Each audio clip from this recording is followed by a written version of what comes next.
Bonjour à tous, aujourd'hui on va parler de dopage. Faut-il se doper pour progresser? N'y a-t-il pas d'autres solutions, d'autres alternatives naturelles? Alors bien sûr qu'il y a d'autres alternatives.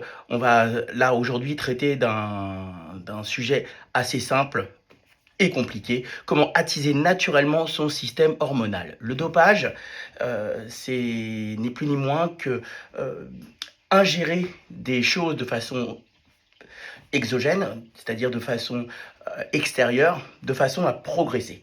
Là, aujourd'hui, on va stimuler de façon naturelle notre propre système hormonal. Les trois hormones principales anabolisantes sont la testostérone, l'insuline et l'hormone de croissance. La testostérone va être sécrétée lorsqu'on fait un effort physique. Et là, en l'occurrence, lorsqu'on fait de la musculation. On aura une sécrétion de testostérone qui va durer 45 minutes jusqu'à 1h15, 1h30.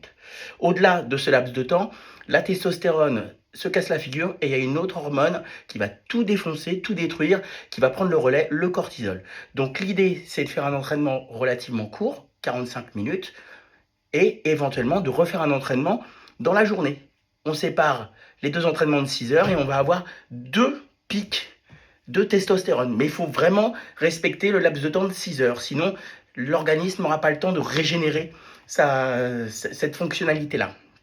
Donc 2 entraînements dans la journée, on aura le double de sécrétion de testostérone, des entraînements courts et intenses. Au niveau de l'insuline, à chaque fois qu'on mange, on sécrète de l'insuline. L'insuline va permettre de fixer les aliments, les glucides, les lipides, les protéines. À chaque fois qu'on mange, on a une montée d'insuline. Vous mangez des petites quantités assez souvent et vous allez avoir beaucoup plus de sécrétion d'insuline. Tout simplement. L'idée, pour bien assimiler les aliments, ça serait d'alterner glucides, grosse montée d'insuline, bim, on balance des protéines et on fixe avec la sécrétion d'insuline provoquée par la montée, l'arrivée des glucides dans l'organisme, va permettre de mieux fixer les protéines. Donc glucides, protéines, glucides, protéines. Et on aura une bonne sécrétion d'insuline et une bonne assimilation. Troisième hormone qu'on pourra stimuler naturellement, ça sera l'hormone de croissance, la GH. Lorsqu'on dort, 20 minutes après, on va sécréter cette hormone-là, qui est une hormone fabuleuse, qui permet de ne pas vieillir, qui permet d'avoir des gains incroyables au niveau musculaire. Donc l'idée, on segmente la nuit en deux, on se réveille, on mange. Alors c'est rébarbatif, c'est contraignant, mais on parle de dopage naturel.